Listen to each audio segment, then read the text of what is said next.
This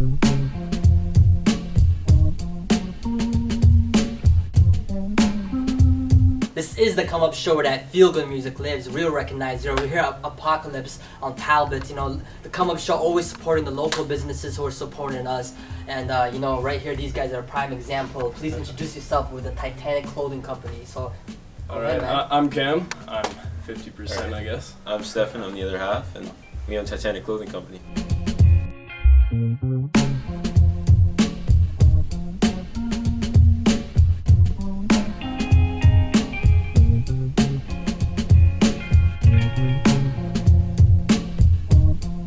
So you started Titanic Clothing Company. Right. And how does that name Titanic? Well, we wanted something big to represent our brand. Something you'd instantly know. And biggest thing we could think of definitely was the Titanic. Mm-hmm. And we just kind of looked at the definition too, which means something big, something coming on the horizon, and that's what we're trying to be. So I love the philosophy. Can you guys tell me about this T-shirt and tell me what this says for the people that can't read it? Like, why don't you guys read this for us? Okay? Yeah, I'll read it. Sure. Titanic. Of enormous scope and power or influence, it's not the money or the woman that makes the man, it's the way in which he lives, breathes, and acts. Refuse the norm, refuse the trusted, refuse the expected.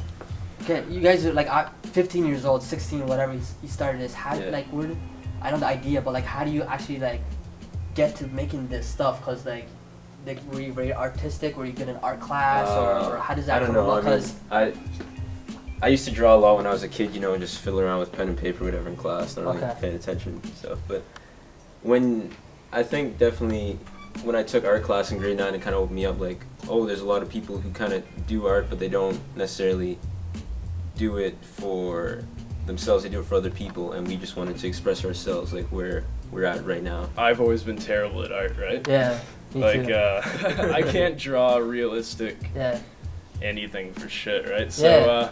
But I could do I grew up playing, video games, those old Game Boy games with all the pixels and everything, and I've always had some sort of connection to blocks and shapes, and that I try and use those to convey emotion and feelings. How are you able to think of what's going to happen in a year from now, or what people think is hot from a year from now? Because it seems like it comes out of nowhere. I think it's definitely just producing designs that you feel are timeless, they're going to be good now, and they're going to be good whenever you wear them. So that's really what it's about, I think, finding the medium. Yeah, man, we make what we would wear, we're not trying to go with a trend or anything like that. We're just making what feels right, what looks good, and that's the kind of stuff that you can wear whenever, right? So tell us what you guys have out right now.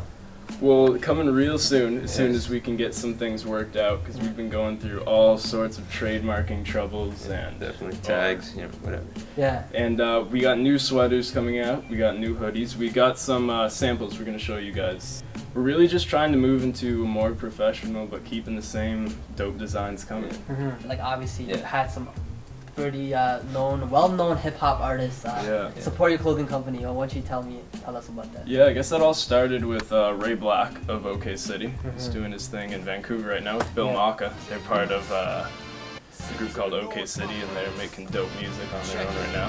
We got that northern touch, northern lights, no exposure. Normal life, not much, I'm getting older. Heart of a soldier, think nothing of it. Details prescribed, we ride because we love it. And we met them through a friend from high school, because we've always just been connected with as many people as we can, right? Okay.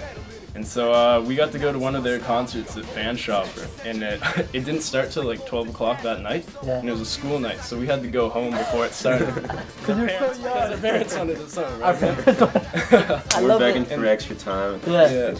And you didn't get to see the show. Man, we left as soon as they got on stage. We were getting calls you gotta be home right now. We were already way past when we. How old were you guys in this? That was 15. Out of we had our hands big as X's, no alcohol. And then from there, what happened after that? Because you didn't see their show. What they just Man, we've always been big fans of hip hop, and Ray Black and Phil and I and Steph.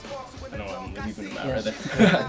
We just connected, man. That hip hop connection connects everybody, and through that, even when they moved away to Vancouver, we still talk to them over Facebook, networking, and they introduced us to Shad.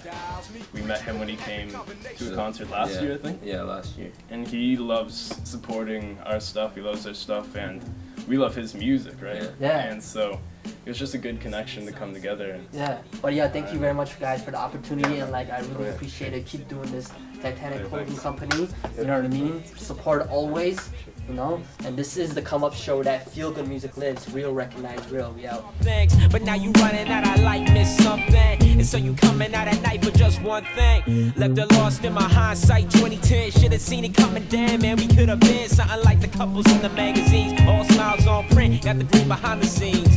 Wanna be judged? Well, you miss reality. You know it's not cheap. We got needs in the family. Money's one need. Begging, please, will you marry?